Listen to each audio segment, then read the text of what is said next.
ओम श्री गुरुभ्यो नमः।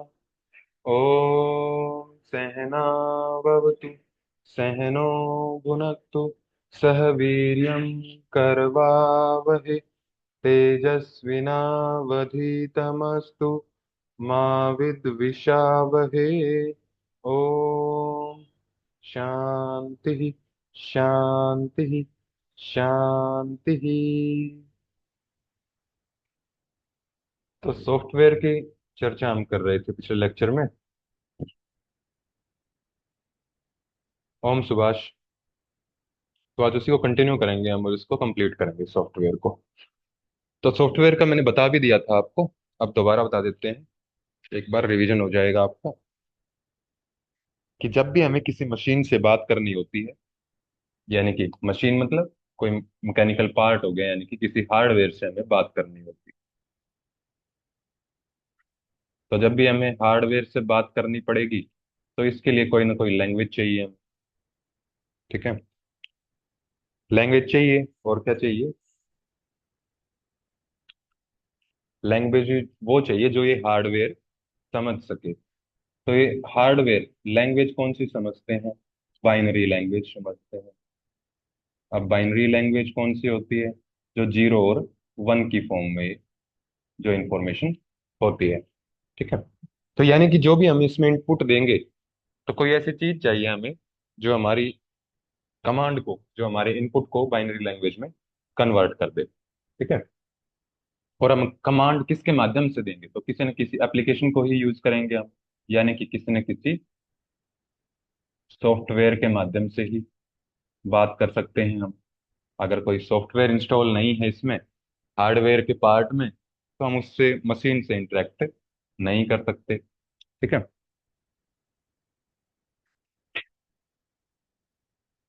तो जो ये बाइनरी लैंग्वेज बताई गई है, इसको हम बोलते हैं, क्योंकि दो ही डिजिट पे ये काम करती है, तो लो लेवल लैंग्वेज।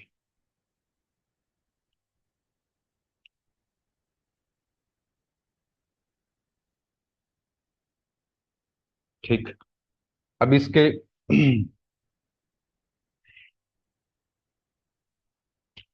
हार्डवेयर और सॉफ्टवेयर के बीच में क्या होता है? इन दोनों के बीच में होता है ऑपरेटिंग सिस्टम, ओएस। अब वो अलग अलग है, विंडोज हो या फिर मैकिंटोश हो, जो एप्पल के लैपटॉप्स वगैरह में देखने को मिलता है, ऑपरेटिंग सिस्टम। यानी कि कोई कोई ऑपरेटिंग सिस्टम उस मशीन में होना चाहिए, उसी के ऊपर आप कोई सॉफ्टवेयर या एप्लीकेशन इंस्टॉल कर सकते हो। अगर ये ऑपरेटिंग सिस्टम ही उसमें पहले से इंस्टॉल नहीं है, तो आपका हार्डवेयर कुछ नहीं है, बस एक खाली प्लास्टिक का डिब्बा है और कुछ नहीं है। ठीक है, तो तभी बोलते हैं कि जिसमें ऑपरेटिंग सिस्टम अच्छा होता है, तो वो मशीनरी या फिर वो हार्डवेयर अच्छा है, या फिर वो पूरी मशीन अच्छी है।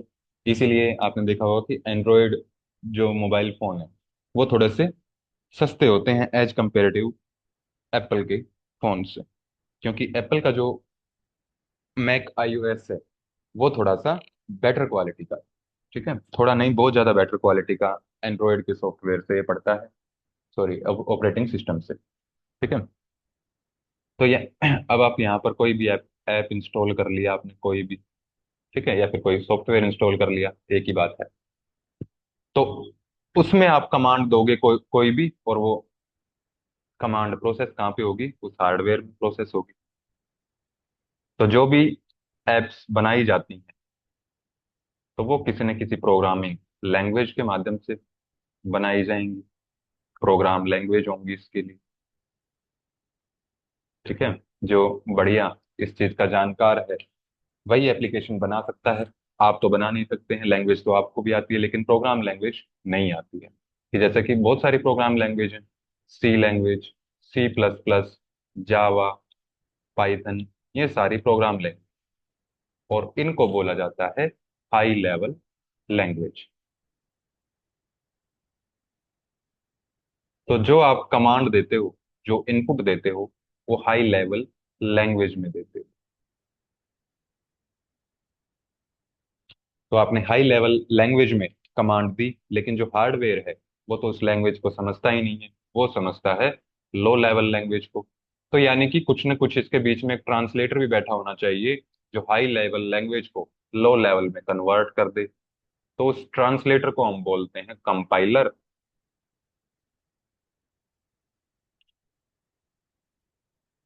या फिर इंटरप्रेटर भी उसको बोलते हैं।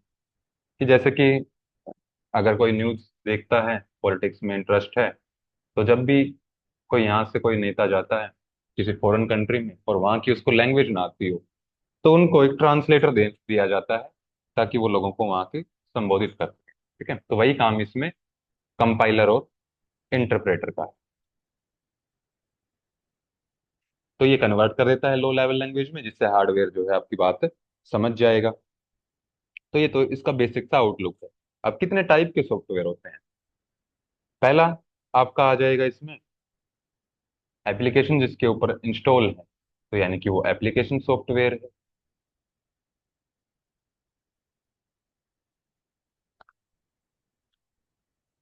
जिसके ऊपर आपका पूरा का पूरा सिस्टम काम करता है, सिस्टम, ऑपरेटिंग सिस्टम जो इनके बीच में है, यानी कि वो हार्डवेयर से संबंधित है।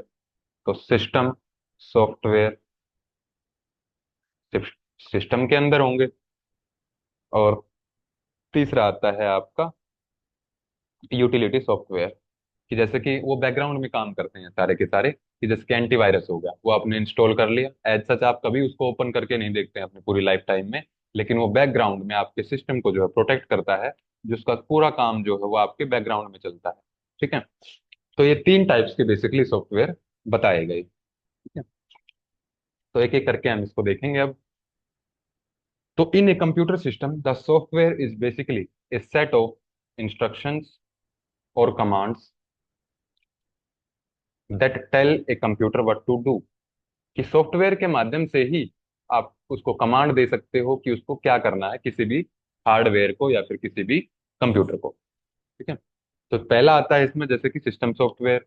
इस directly operates the computer hardware and provides the basic functionality to the user as well as to the other software to operate smoothly. कि जो सिस्टम सॉफ्टवेयर होगा, जैसे कि आपका ऑपरेटिंग सिस्टम है, तो उसी के बिहाफ पे ये क्या करता है, काम करता है, कंप्यूटर डायरेक्टली ऑपरेट करता है कंप्यूटर हार्डवेयर को। ठीक है, बेसिक चीज है ये, अगर ये नहीं है तो फिर आगे कुछ भी उसमें फंक्शन कैरी आउट हम नहीं करवा सकते। तो तीन टाइप के होते हैं।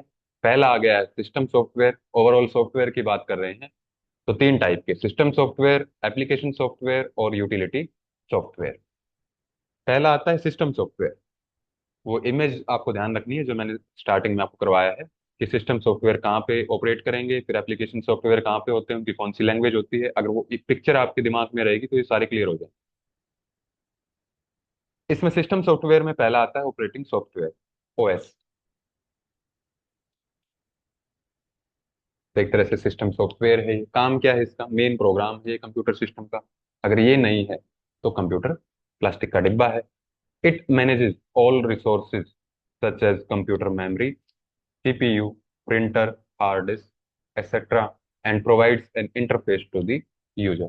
ठीक है, इसी के माध्यम से इंटरफेस डिसाइड होता है कि कौन से टाइप का उसका ऑपरेटिंग सिस्टम है, ऑपरेटिंग सॉफ्टवेयर है। ठीक है, आपने देखा होगा कि सभी एप्पल के फोन में वर्जन चाहे कोई भी यूज कर रहे हैं वो, लेकिन इंटरफेस हर एक फोन का सेम। अगर आप किसी एक सैमसंग के फोन को ले लेंगे, तो सैमसंग का फोन चाहे कितना ही बड़ा है कितना ही छोटा है, तो ऑपरेटिंग सिस्टम सब में सेम रहता है लगभग। तो सबका इंटरफेस आपको जैसे ही फोन ऑन करेंगे तो एप्लीकेशन आपको वैसे ही आइकन दिखेंगे जैसे छोटे किसी फोन में दिखता। ठीक है, ऐसे ही हर एक कंपनी का अलग है। तो computer memory, CPU, printer, hard disc, सब के सब मैनेज कौन करता है, सिस्टम सॉफ्टवेयर। और सिस्टम सॉफ्टवेयर में भी कौन मैनेज करता है, ऑपरेटिंग सॉफ्टवेयर। इसमें अलग अलग एग्जांपल हैं, जैसे कि Linux, Apple macOS, Microsoft Windows. ठीक है, ये आपको नाम याद रखने हैं। आपसे यही एग्जाम में पूछेगा कि which of the following is an example of operating software. तो ये आपको नाम याद होने चाहिए, जितने इसमें लिखे हैं उतने कर लेंगे तो काफी है आपके लिए। दूसरा आता है सिस्टम सॉफ्टवेयर में कंपाइलर या फिर इंटरप्रेटर। ये मैंने बता ही दिया आपको, कि जो सॉफ्टवेयर के बीच में और हार्डवेयर के बीच में जो कम्युनिकेट करेगा, या फिर जो हाई लेवल लैंग्वेज को किसमें कन्वर्ट करेगा, लो लेवल लैंग्वेज में। It converts programs written in high level programming language like Java, C, C plus, Python, ठीक है, जिनको सोर्स कोड भी बोला जाता है, into sets of instruction that are easily readable by machine, कि जिसको मशीन रीड कर सकती है, उस लैंग्वेज में ये उस हाई लेवल प्रोग्रामिंग लैंग्वेज को कन्वर्ट कर देता है। ठीक है। तीसरा आता है डिवाइस ड्राइवर। ठीक है, ये बताना रह गया आपका कि जैसे मान लिया कोई भी आपने फाइल ओपन की, आपने नया नया फोन लिया है और व्हाट्सएप आपने इंस्टॉल कर ली इसमें, और किसी ने आपके पास पीडीएफ या फिर कोई डॉक्यूमेंट फाइल आपके पास भेज दी, और जैसे ही आप उसको डाउनलोड करके, डाउनलोड तो हो जाएगी, लेकिन जैसे ही आप उसके ऊपर क्लिक करते हो ओपन करने के लिए, तो उसके ऊपर एक पॉपअप आता है बीच में लिखा हुआ कि this file extension does not support. ठीक है, या फिर this extension, this file does not supported by the current application. ठीक है, या फिर आएगा your phone does not have appropriate application for this file. ठीक है, तो ऐसा एक पॉपअप बीच में लिखा मिलेगा आपको, और जैसे ही वो लिखा मिलता है, आप क्या करते हो, प्ले स्टोर पे जाते हो और एमएस ऑफिस अगर फोन में अवेलेबल है तो छोटा वर्जन होता है उसका, नहीं तो एडोब रीडर, जो भी पीडीएफ या फिर जो भी डॉक्यूमेंट फाइल है उसको ओपन करने के लिए यूज किया जाता है, या फिर आप डब्ल्यूपीएस ऑफिस, तो इस तरह की कोई एप्लीकेशन आप डाउनलोड कर लेते हो। तो डाउनलोड जैसे ही वो हो जाती है, फिर आप उस फाइल के ऊपर क्लिक करते हो, तो तुरंत वो ओपन हो जाएगी। यानी कि एक स्पेसिफिक फाइल के लिए, स्पेसिफिक आपने किसी डेटा के लिए कोई उसमें चीज इंस्टॉल की अलग से। ठीक है, तो वो क्या होते हैं, सारे डिवाइस ड्राइवर। अगर कोई चीज आपने, कोई हार्डवेयर कनेक्ट करना है अपने लैपटॉप या पीसी के साथ, तो उसके लिए भी आपको डिवाइस ड्राइवर डाउनलोड करने होते हैं। ऐसा नहीं है कि डायरेक्ट ही वो चीज आपके लैपटॉप में चल जाएगी। अगर चल रही है डायरेक्ट, इसका मतलब है कि पहले से उसका ड्राइवर जो है वो मौजूद है आपके लैपटॉप में। ठीक है, नहीं चल रही है तो वो ड्राइवर आपको इंस्टॉल करने पड़ते हैं। जैसे कि अगर किसी ने प्रिंटर अटैच करके देखा हो, तो पहले आप, मान लिया एचपी कंपनी का आप प्रिंटर अटैच करना चाह रहे हैं, कनेक्ट करना चाह रहे हैं अपने पीसी या फिर लैपटॉप के साथ, या फिर फोन के साथ भी लगा लो, तो पहले क्या करना पड़ता है आपको, एचपी की एप्लीकेशन आपको डाउनलोड करनी पड़ती है। उस एप्लीकेशन के माध्यम से आप उसमें एक्सेस ले सकते हो। ठीक है, तो ये सारी चीजें आती हैं डिवाइस ड्राइवर। तो device driver is a program और software that controls a device and helps that device to perform its function. तो जो भी आपने डिवाइस या फिर जो भी फाइल आपके पास आई, तो कंट्रोल करता है ये, और उसको यूज करने के या फिर उसके फंक्शन जो भी उसको करना है उसको करने में मदद करता है। Every device like a printer, mouse, modem, etc. needs a driver to connect to the computer system। और जैसे पहले मॉडेम आते थे, इंटरनेट के लिए भी यूज कर लेते थे, या प्रिंटर का एग्जांपल तो मैंने दे ही दिया है, तो उनके पहले ड्राइवर इंस्टॉल करने पड़ते थे। फिर दूसरे नंबर पर आते हैं, ये थे आपके सिस्टम सॉफ्टवेयर। अब आते हैं एप्लीकेशन सॉफ्टवेयर। तो एप्लीकेशन सॉफ्टवेयर भी मैंने बता ही दिया आपको कि जो भी आप ऐप इंस्टॉल करते हो किसी स्पेसिफिक टास्क को करने के लिए, ठीक है, एंड यूजर ही हमेशा एप्लीकेशन सॉफ्टवेयर इंस्टॉल करता है। ठीक है, एंड यूजर कौन है, कि जैसे आप कोई नया फोन लेके आए, खरीद के ले आए आप अपने घर पे, तो आप उसके एंड यूजर, कंपनी ने वो बनाया होगा, फिर रिटेलर के पास पहुंचा, ठीक है, वो उसमें कोई भी प्रोग्राम इंस्टॉल नहीं करेगा, उसके ऐसे का ऐसा पैक रहेगा उसके पास, और आप लेके आओगे और आप उसमें अपनी जरूरत के हिसाब से जो भी आपको जरूरत है एप्लीकेशन की, वो इंस्टॉल करते हो। तो it is design to perform a specific task, किसके लिए, for end users. It is a product और a program that is designed only to fulfil end user requirement. कि जो भी एंड यूजर है, मतलब जो भी उसको लास्ट में यूज करने वाला है उस मशीन को, या फिर किसी कंप्यूटर को या किसी मोबाइल फोन को, तो उस वो अपनी इच्छा के हिसाब से, वो अपनी जरूरत के हिसाब से, अब मान लिया मैं फोन ले आया कोई, या फिर आप कोई फोन ले आए, आपने देखा कि मुझे व्हाट्सएप की तो जरूरत पड़ेगी, क्योंकि कॉलेज के भी ग्रुप हैं कई जिसमें इंफॉर्मेशन आती रहती है, कुछ जॉब का भी देखना पड़ सकता है, तो वो भी व्हाट्सएप पे हो जाता है।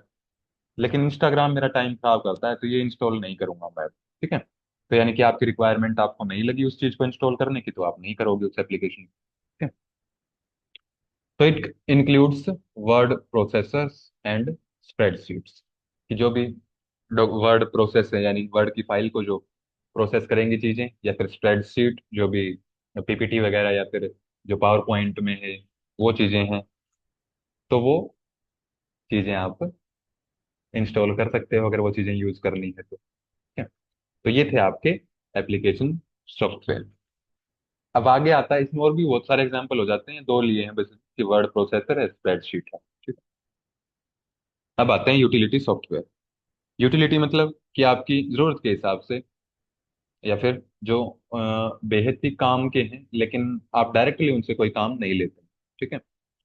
कि these software are intended to help with breaking down just as advancing alongside arranging and keeping up given PC system।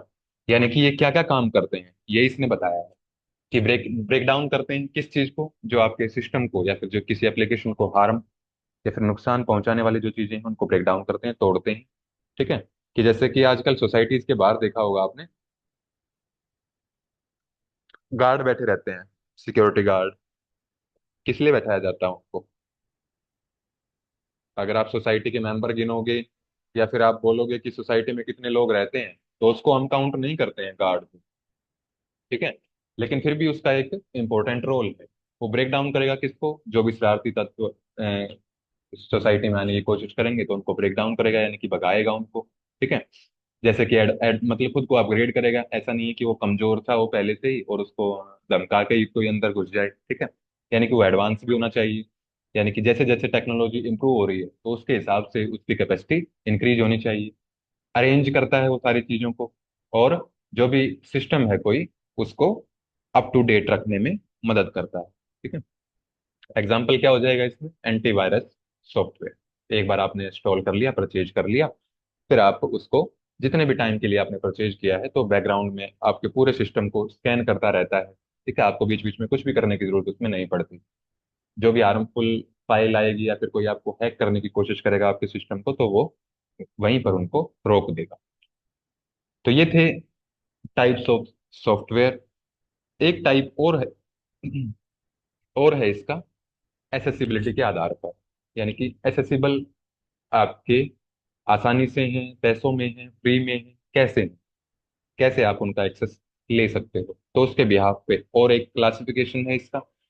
तो पहले तो आएंगे कि जैसे मान लिया कंप्लीटली पेड, कि आपने कोई एप्लीकेशन इंस्टॉल की और इंस्टॉल करते ही मांगता है आपसे वो पेमेंट, कि पेमेंट करिए तब इस चीज को आप देख सकते हैं। ठीक है। या फिर आप पहले फ्री वाले से स्टार्ट करो, कि कोई एप्लीकेशन आपने इंस्टॉल कर ली और आपको कोई भी पेमेंट उसमें यूज करने की देनी नहीं पड़ रही है, तो फ्री एप्लीकेशन है सारी। तो कोई एक फ्री एप्लीकेशन का जिसमें कोई भी पेमेंट आपको देने की जरूरत नहीं पड़ती, उसका नाम बताइए। हैंड रेज करें और कोई भी एक नाम बताइए। आपके मोबाइल की एप्लीकेशन बता सकते हो। हाँ जी केशव। Sir WhatsApp. हाँ, व्हाट्सएप हो गया, यूट्यूब हो गया, इंस्टाग्राम हो गया, इनमें कोई भी पेमेंट आपको नहीं करनी पड़ती है, सारे फीचर्स आप यूज कर सकते हैं।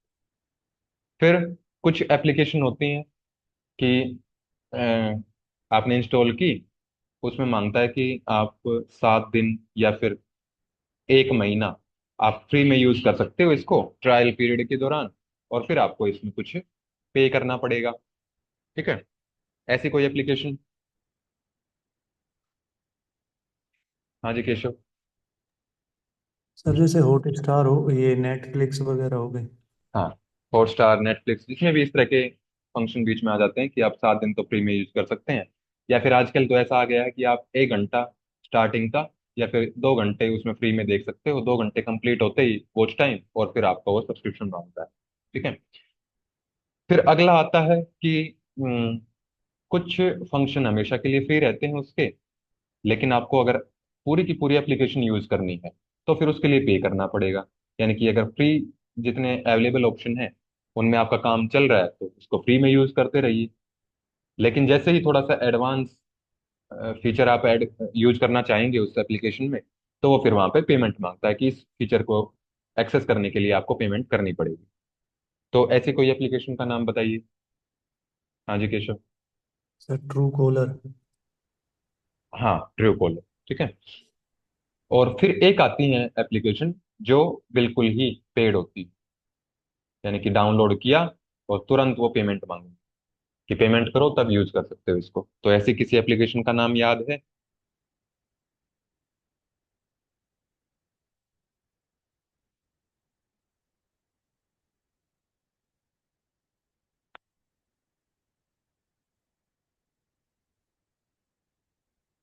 ऐसे किसी एप्लीकेशन का याद नहीं था। ठीक है। तो इसमें आप कुछ भी एग्जाम्पल ले सकते हो, वैसे कॉरपोरेट एप्लीकेशन होती हैं ये। ठीक है। कि बिजनेस, बड़े बड़े बिजनेस के लिए यूज होती हैं ये एप्लीकेशन। ठीक है। आपके लिए फ्री वर्जन अवेलेबल होता ही है, कुछ ना कुछ थोड़ा बहुत आप यूज कर सकते हैं उसमें। कि जैसे कि अभी जैसे एप्लीकेशन जो अपनी आती है क्रांति कुंज गुरुकुल की, वो आप फ्री में और पे में इस कैटेगरी में वो आती है। मतलब कुछ कंटेंट होगा उसका जो फ्री में आप देख सकते हैं, और जब आप एडवांस सारा कनेक्ट कंटेंट देखना चाहेंगे तो उसके लिए आपको पे करना पड़ता है। ठीक है। और अगर मैं वो फ्री वाला कंटेंट भी उसमें से रिमूव कर दूं कि फ्री में आपको कुछ भी नहीं देखना है, जो भी आपको एप्लीकेशन पे देखना पड़े वो पे करके ही देखना पड़े, तो वो फिर इस कैटेगरी में चली जाएगी। ठीक है। तो जिस जो बहुत सारी एप्लीकेशन आ जाती हैं इसमें। ठीक है। तो बेसिकली आपसे ये सारी चीजें पूछी जाती हैं। अब नाम एक बार यही बता देता हूँ मैं इसका, कि जो फ्री में होंगी उनको हम बोलते हैं फ्री वेयर। और जो कुछ दिन के ट्रायल के बाद आपको यूज फिर पैसा देना पड़ता है उसमें, तो उनको बोलते हैं हम शेयरवेयर। और जो पूरी तरह से पेड होती हैं उनको बोलते हैं हम प्रोप्राइटरी सॉफ्टवेयर। ठीक है। तो ये तीन नाम बेसिकली आपको ध्यान। अब एक एक करके इसको देख लेते हैं हम। पहला आता है इसमें प्रोप्राइटरी सॉफ्टवेयर।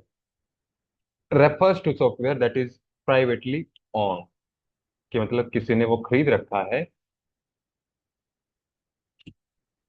और पूरी तरह से कंट्रोल उसी का है, और distributed under specific licensing terms that restrict users rights to modify, distribute और access its underlying source code. ठीक है।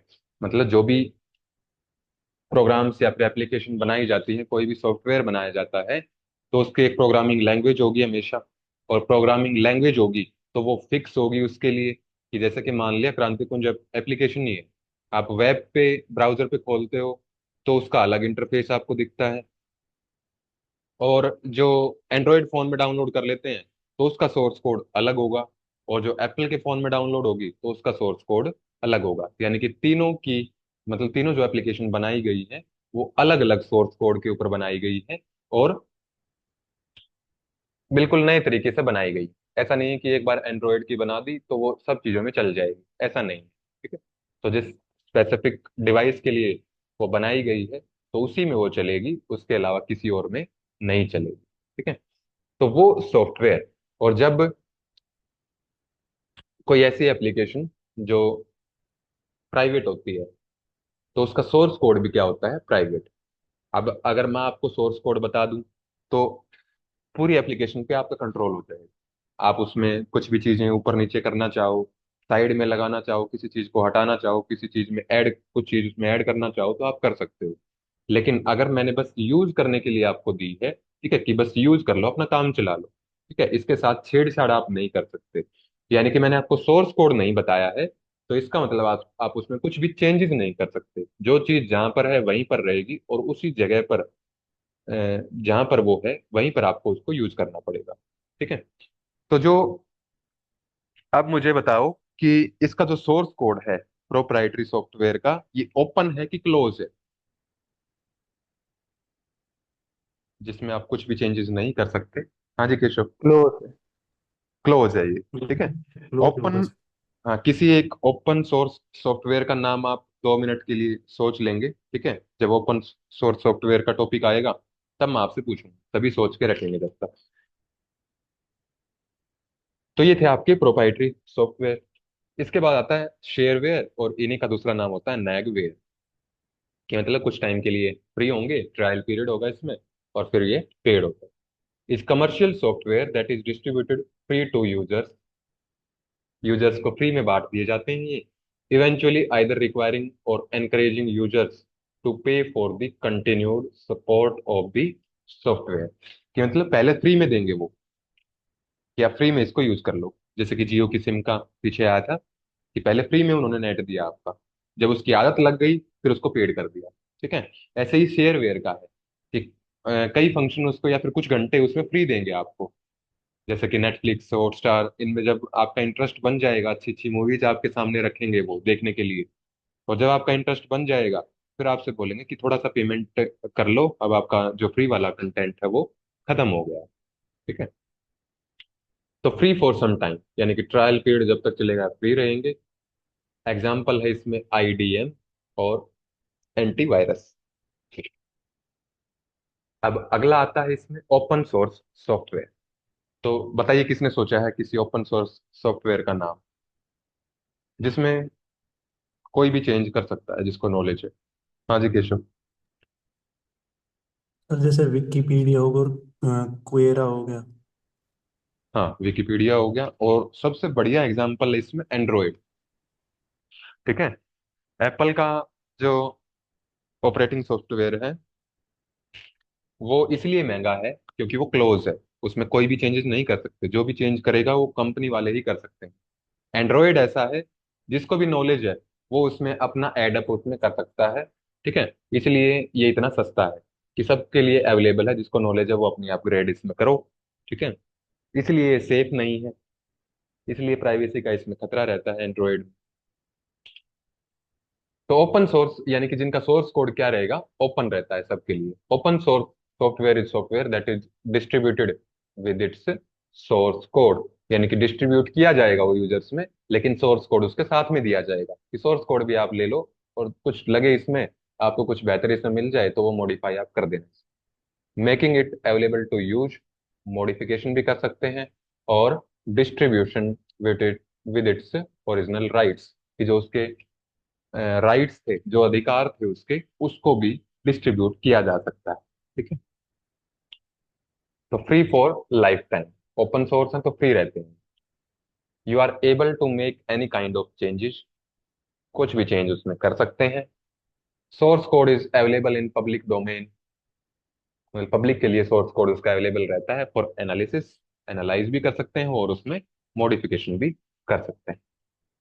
Software don't have any copyright, जब ओपन, सब कुछ ओपन ही है तो कॉपीराइट क्या होगा, सब यूज कर सकते हैं, सब अपने तरीके से मॉडिफाई कर सकते हैं। ठीक है। इसमें एग्जाम्पल आ जाएंगे लाइनक्स, एंड्रॉयड और विकिपीडिया। ठीक है। तो ये एग्जाम्पल आपको जरूर याद करने हैं। फिर अगला आता है इसमें फ्रीवेयर, यानी कि जो फ्री रहेंगे। ठीक है। Freeware is software that is accessible and liberated from cost, ये मतलब जिसकी कोई कॉस्ट नहीं लगती है, पैसों से स्वतंत्रता। A client can undoubtedly download them from the web and can undoubtedly utilize them without paying any changes or expenses, कि कुछ भी उसको पे नहीं करना पड़ेगा उसमें। Free for life time, new updates, कोई अपडेट भी आती है तो वो भी फ्री रहेगी इसमें।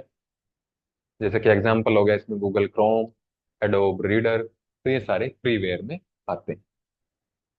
तो ये था आपका सॉफ्टवेयर। अगर किसी को कोई डाउट है तो वो एक बार पूछ लो। क्लियर है सभी को? हाँ जी केशव। सर इसमें जो आपने सॉफ्टवेयर के टाइप बताए हैं इनके सर नाम नाम मेन याद कर लिए सर, इनके अंदर का भी मेन मेन है हाँ वो इनका भी पता याद। होना चाहिए, एक एक दो दो लाइन ही है इसमें, आपको याद करना है ये। जी सिलेक्टेड सर। लिखा है बिल्कुल इसमें, नहीं तो बहुत लंबे लंबे टॉपिक है ये। मैंने सिलेक्टेड लिखा है, वो सिलेक्टेड आपको याद करना है। तो हमने जी सर। बात की सॉफ्टवेयर की। तो सॉफ्टवेयर हमने तीन टाइप के किए हैं अभी। ठीक है। तो पहला किया है हमने सिस्टम सॉफ्टवेयर, या एक जगह इसको समराइज भी कर देता हूँ। दूसरे किए हैं हमने एप्लीकेशन सॉफ्टवेयर, और तीसरा किया है यूटिलिटी सॉफ्टवेयर। सिस्टम सॉफ्टवेयर में भी हमने तीन चीजों की बात की। पहला आता है इसमें ऑपरेटिंग सॉफ्टवेयर, दूसरा आता है कंपाइलर या फिर इंटरप्रेटर, और तीसरा आता है डिवाइस ड्राइवर। और एक क्लासिफिकेशन की हमने जो इससे अलग थी, तो एक आते हैं प्रोप्राइटरी, एक आते हैं फ्रीवेयर, एक आते हैं शेयरवेयर, दूसरे नाम इसमें देख लेना आप, और एक आता है ओपन सोर्स। तो ये मेन मेन है आपका। तो ये सारे आपको याद करना। ठीक है। तो सॉफ्टवेयर आपका कंप्लीट हो गया है। ये एक छोटा सा टॉपिक और करेंगे हम, बाकी उस टॉपिक को कंप्लीट कल करेंगे। आता है हैकिंग। What is hacking? किसको पता है हैकिंग क्या है? जितना फिल्मों में देखा हो, सुना हो, उतना ही बता देंगे, काफी है। हाँ जी सौरभ। सर बिना बताए किसी के सिस्टम के अंदर चले जाना। हम्म। ठीक है, बहुत बढ़िया। बिना बताए किसी के सिस्टम को अनऑथोराइज तरीके से उसके अंदर घुस के उसकी इंफॉर्मेशन ले लेना, ये है हैकिंग। एक शब्द और आता है, एथिकल हैकिंग। वो क्या होती है?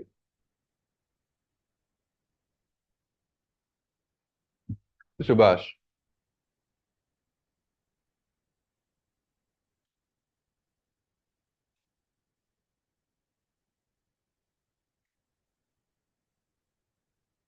बताइए सुभाष। सर कंफर्म नहीं हूँ सर, थोड़ा एग्जैक्ट आइडिया नहीं। हाँ कोई बात नहीं, गलती तो होगा, बताइए।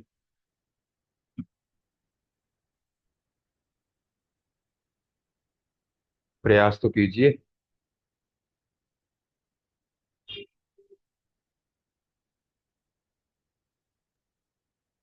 सौरभ। शायद सर ये, हाँ बताइए। सॉरी सर नहीं आइडिया बताइए लग पा रहा। ठीक है कोई। सौरभ। सर एथिकल हैकिंग शायद जैसे कि एथिक्स को ध्यान में रखते हुए कि किसी इंफॉर्मेशन को जैसे निकलवाते हैं ना पुलिस वाले, किसी उसमें मतलब कि जानकारी कलेक्ट करने के लिए किसी मतलब वेलफेयर के उसमें हाँ मतलब किसी शायद। कुल मिला के मतलब किसी अच्छे पर्पज के लिए जब हैकिंग की जाती हाँ है, हाँ। ठीक है, तो वो एथिकल हैकिंग और कुछ भी नहीं है। तो hacking an effort to attack a computer system और a private network inside a computer is called as hacking. कि उसको अटैक करने के पर्पज से जब किसी कंप्यूटर सिस्टम या किसी प्राइवेट नेटवर्क के अंदर घुसा जाता है जबरदस्ती, तो वो हैकिंग है। ठीक है, और कुछ भी नहीं है, डेफिनेशन ही आपसे पूछेगा। अब आता है एथिकल हैकिंग। एथिकल हैकिंग में वो चीजें आ जाएंगी, जैसे मान लिया कि आपका, मुझे पता चल गया कि आपका सिस्टम जो है, या जो भी आपके पास ऑपरेटिंग सिस्टम है, वो वीक है, वो सिक्योर नहीं है।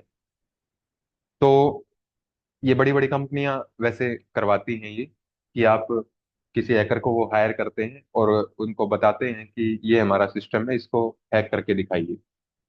तो वो फिर हैक करके उसको दिखाते हैं, और फिर वो रिपोर्ट जो है कि आपका सिस्टम में ये गड़बड़ है और आप ये चेंजेस कर लेंगे तो आपका सिस्टम जो है सिक्योर हो जाएगा।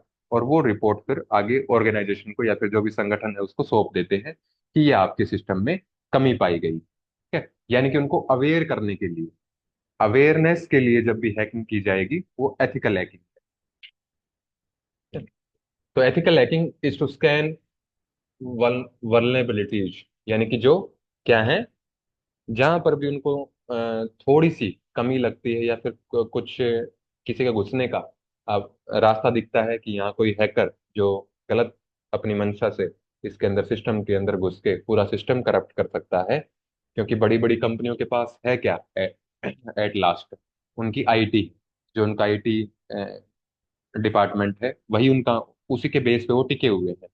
अगर वो एक बार किसी ने हैक कर लिया तो पूरी कंपनी उनके कब्जे में आ जाएगी, और उसके बिहाफ पे वो कुछ भी अनाप शनाप ट्रेड कर सकते हैं, या फिर उनके पूरे जो क्या बोलते हैं फाइनेंसिस हैं उनको ऊपर नीचे कर सकते हैं। ठीक है, अब मान लिया दो बड़ी बड़ी कंपनियां हैं और दोनों एक ही काम करती हैं, कंपटीशन में है, तो कोई दूसरा कंपनी वाला, एक कंपनी वाला हायर कर ले कि इनके सिस्टम को करप्ट कर दो, मैं इनसे आगे निकल जाऊंगा। ठीक है, तो ऐसा चलता है बड़ी बड़ी कंपनियों में। तो कंपनियां पहले ही अपनी एक इंटरनल असेसमेंट करती हैं एथिकल हैकिंग करवा के, कि किसी को पहले ही हायर कर लेंगे वो, और जो पोटेंशियल थ्रेट है, मतलब जो आगे खतरा आने वाला हो सकता है, उसको पहले ही वो फाइंड आउट कर लेंगे और उसको रिजोल्व कर लेंगे उस इश्यू को। ठीक है। तो an ethical hacker finds the weak point, जो भी कमजोर कड़ी है या फिर जो लूप होल्स हैं उस कंप्यूटर या फिर वेब एप्लीकेशन में या फिर किसी नेटवर्क में, उनको वो फाइंड आउट करता है और रिपोर्ट देता है वो किसको, ऑर्गेनाइजेशन को। तो ये एथिकल हैकिंग हो गई। ठीक है। एक शब्द आता है पायरेसी। क्या समझते हो आप पायरेसी से? बहुत सुना होगा आपने ये वर्ड। अभी नहीं सुना होगा, जब सीडी जाती थी तो तब सुना होगा ये। सीडी डीवीडी ये आते। हाँ जी सुभाष। सर ये बिना ऑथराइजेशन के किसी की ये कॉपी बनाना और उसे कॉपी सेल बनाना। करना। ठीक, हाँ बिल्कुल। ठीक है। मतलब किसी के कंटेंट को बिना उसकी परमिशन के यूज करना, ये पायरेसी। ठीक है। पायरेसी जो वर्ड आया है ये पायरेट से आया है। एक मूवी भी है, आपने सुना होगा, पायरेट्स ऑफ कैरेबियन। ठीक है। मतलब जो कैरेबियन सी था उसके लुटेरे। तो लुटेरा, लूटना क्या है इसमें, जो उसका कंटेंट है उसको लूटना है। ठीक है। तो सीडीज की मूवीज, मूवीज की जो सीडीज आती थी पहले, वो 10-10 50-50 रुपए में आपको मिल जाती थी। अगर वो ओरिजिनल लेना चाहें, या फिर किसी गेम की भी आपने देखा होगा, गेम की खरीदी होंगी आपने, कि 50-50 रुपए में आपको गेम की सीडी मिल जाती है। लेकिन अगर वो ओरिजिनल वो गेम खरीदना चाहें तो वो 700 800 1000 रुपए का वो सीडी मिलती है। ठीक है। यानी कि जो आप 50 रुपए में खरीद रहे हैं वो ओरिजिनल नहीं है, वो उसकी डेटा कॉपी किया गया है, उसका जो कंटेंट है वो कॉपी किया गया है। तो ये होती है piracy. Piracy refers to the unauthorized, बिना उसकी परमिशन के, डुप्लीकेशन ऑफ कॉपीराइटेड कंटेंट। वो कंटेंट जिसके ऊपर कॉपीराइट लिया जा चुका है और उसकी अनऑथराइज्ड कॉपीज बना लेना या फिर उनको डुप्लीकेट, उसका एक डाटा तैयार कर लेना, कंटेंट तैयार कर लेना। ठीक है। और that is then sold at substantially lower prices in grey market. ठीक है। ग्रे मार्केट आप किससे समझते हैं? ग्रे मार्केट क्या होता है? ग्रे मार्केट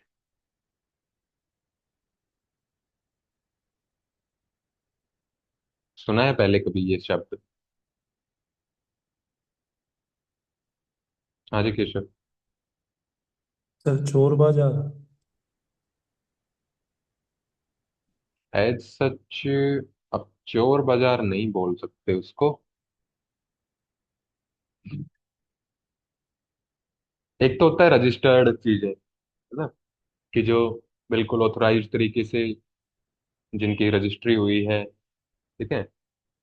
तो वो तो आ जाती है आपकी एक प्रॉपर मार्केट में। ग्रे मार्केट होता है कि एक अनऑथराइज सा बाजार, कि मतलब जो जिसकी अपनी कैलकुलेशन चलती है, किसी की में कोई जिम्मेदारी नहीं होती उसमें, मार्केट में। ठीक है। तो थोड़ा सा समझने के लिए बस आप चोर बाजार उससे समझ सकते हो, लेकिन एग्जैक्टली वो मीनिंग नहीं है इसका। ठीक है। मतलब आप ग्रे मार्केट में कोई भी चीज लेने जाएंगे तो वहां पर गारंटी वाली चीज की भी गारंटी नहीं होगी, ये वो वाली चीज। ठीक है। तो उस मार्केट में सस्ते दामों पर वो कंटेंट बेच दिया जाता है जो डुप्लीकेटेड कंटेंट है। तो ये पायरेसी।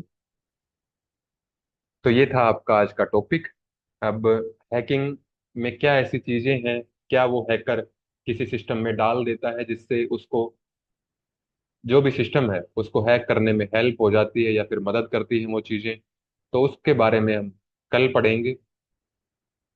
आज का टॉपिक आपका खत्म होता है।